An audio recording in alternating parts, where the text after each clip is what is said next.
Collector అనేవాడు మంత్రులకి ఎమ్మెల్యేలకి సలహాలు సూచనలు మార్గదర్శిస్తూ ఉంటారు. మళ్ళీ కలెక్టర్ ఏం చేస్తున్నాం, ఇద్దరు ముగ్గురు 2 ఎలకల కోసం ఇంటికి పెట్టినట్టుగా 1000 మందికి ఇల్లు చేయడం అనేది రెండు మీడియా కూడా పనిచేయడం లేదని ఒక ఫెడరేషన్ ఆర్డర్స్ రెండు ఇది తప్పు కదా. కలెక్టర్ మార్గదర్శనం. వారం రోజులుగా మీరందరూ మాతో పాటు ఖమ్మంలో ఏం జరుగుతుంది అనేది చూస్తూ ఉన్నారు. ఎందుకనంటే ఈరోజు కొంతమందికి కొన్ని పార్టీలకి ఇదొక రాజకీయ వేదికలాగా పేదల జీవితాలతోటి రాజకీయం చేసేటువంటి పరిస్థితి ఈరోజు మనం చూస్తున్నాం. ఎందుకనంటే వెలుగుమట్ల భూముల్లో ఈరోజు కొత్తగా జరుగుతున్నటువంటిది కాదు. 3 సర్వే నెంబర్లు ఏవైతే ఉన్నాయో 147, 148, 149 సర్వే నెంబర్లో ఉన్నటువంటి భూదాన్ ల్యాండ్లో గత 12 సంవత్సరాలుగా ఈరోజు కాంగ్రెస్ ప్రభుత్వం వచ్చి కేవలం 2 సంవత్సరాలు, కానీ అంతకుముందు టీఆర్ఎస్ ప్రభుత్వం 10 సంవత్సరాలు ఉన్నప్పుడు కూడా ఇదే పరిస్థితిని మనం చూసాం. ఆ రోజు 2023లో కూడా టీఆర్ఎస్ పార్టీ అధికారంలో ఉన్నప్పుడు ఖమ్మంలో పువ్వాడ అజయ్ కుమార్ గారు మంత్రిగా ఉన్నప్పుడు కేటీఆర్ గారు కూడా మరి మంత్రిగా ఉండి ఆ రోజు రాష్ట్రం మొత్తం షాడో ముఖ్యమంత్రిగా ఉన్నప్పుడు కేటీఆర్ గారు అజయ్ కుమార్ గారు అత్యంత సన్నిహితులు. 2023లో మీరు చేసింది ఆ రోజు ఒప్పు, ఈరోజు అదే భూములలో మరి జరిగినటువంటి కార్యక్రమాన్ని తప్పు అని చెప్పేసి మీరు ఖమ్మం వచ్చి ఒక షో ఆఫ్ చేసి వెళ్ళారు. ఈరోజు కాంగ్రెస్ ప్రభుత్వం వచ్చిన తర్వాత గత ప్రభుత్వంలో చేయనటువంటి విధంగా గౌరవ ముఖ్యమంత్రి రేవంత్ రెడ్డి గారి ఆధ్వర్యంలో ఈరోజు సుమారు 4,50,000 మంది పేదలకి ఇందిరమ్మ ఇళ్లను కట్టిస్తున్నటువంటి ప్రభుత్వము రేవంత్ రెడ్డి గారి ప్రభుత్వం.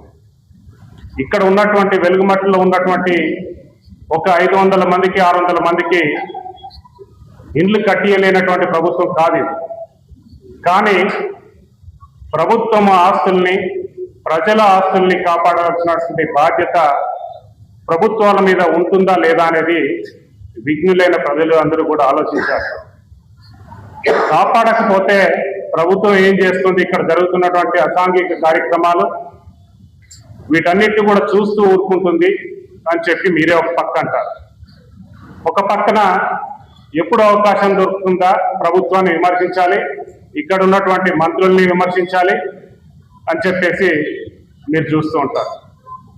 ఎందుకు చెప్తున్నామంటే ఈరోజు అక్కడ ఇల్లు కోల్పోయినటువంటి పేదలకు న్యాయం జరగాల్సిందే అని చెప్పేసి కాంగ్రెస్ పార్టీ కూడా పేదలందరికీ కూడా ఈ రాష్ట్రంలో ఉన్నటువంటి రాబోయే 3 సంవత్సరాల్లో కూడా పేదవాడికి అందరికీ కూడా ఇందిరమ్మ ఇల్లు కట్టివ్వాలనే ఒక సంకల్పంతో ఈ ప్రభుత్వం పనిచేస్తున్నది.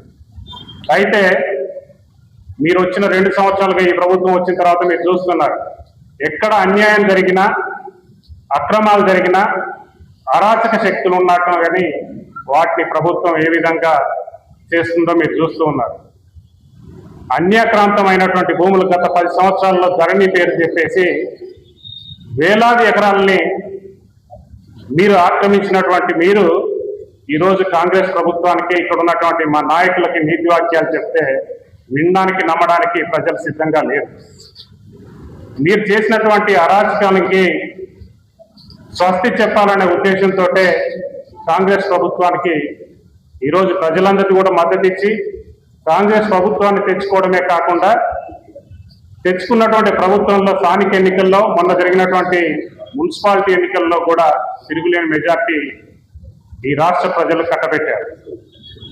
మరి అలాంటి పరిస్థితుల్లో ఇక్కడ కొన్ని అరాచక శక్తులు మరి గత 10 సంవత్సరాల కాలంగా నిరుపేదల రక్తాన్ని పీల్చే విధంగా అక్కడ ఒక మాఫియా లాగా తయారయ్యేసి ఒక నక్సలైట్ పార్టీ పేరు చెప్పుకొనేసి మరి ఆ ప్రాంతంలో సుమారు 30,000 నుంచి 8 లక్షల వరకు కూడా మా దగ్గర వసూలు చేశారని నిన్న రెవెన్యూ మంత్రి గారు వస్తే అక్కడ ఉన్నటువంటి బాధితులందరూ పోయి కూడా కలెక్టర్ గారి సమక్షంలో వారు విన్నవించుకోవడం జరిగింది. అయ్యా మాకు న్యాయం చేయండి, మా అందరికి ఇండ్లు కల్పించండి అని చెప్పడం జరిగింది.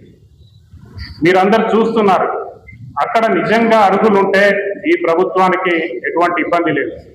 మొన్న కేటీఆర్ గారు చెప్తారు 3 సంవత్సరాల తర్వాత టీఆర్ఎస్ ప్రభుత్వం వస్తుంది, మా ప్రభుత్వం వచ్చిన తర్వాత మీకు ఇల్లు కట్టిస్తామని చెప్తాడు. అయ్యా ఈ 3 సంవత్సరాలు ఈ పేదలందరినీ మీ ఎర్రవల్లి ఫామ్ హౌస్ లో ఉంచుతారా, లేదంటే నీ హైదరాబాద్ ఫామ్ హౌస్ లో ఉంచుతావా? చెప్పాలి ఇక్కడి ప్రజలకి నువ్వు. మా ప్రభుత్వము ఈరోజు గౌరవ మంత్రివర్యులు తుమ్మల నాగేశ్వరరావు గారు రాష్ట్రం మొత్తం కూడా 3,500 ఇండ్లు ఇస్తే ఒక్కొక్క నియోజకవర్గానికి ముఖ్యమంత్రి గారితో ప్రభుత్వంతో కొట్లాడేసి ఈ నియోజకవర్గానికి 4,500 ఇండ్లు తీసుకొచ్చారు మొదటి దఫాలోనే. రాబోయే 3 సంవత్సరాల్లో కూడా పెద్ద ఎత్తున ఇండ్లు తీసుకురావాలని చెప్పేసి ఈ ఖమ్మం పట్టణంలో ఎవరు కూడా నిరుపేదలు ఇండ్లు లేకుండా ఉండకూడదు అని చెప్పేసి ఒక సంకల్పంతో పనిచేస్తున్నారు. గౌరవ మంత్రివర్యులు గారిని తుమ్మల నాగేశ్వరరావు గారిని మీరు విమర్శిస్తున్నారు. కొంతమంది మీడియా పేరు చెప్పుకొని కూడా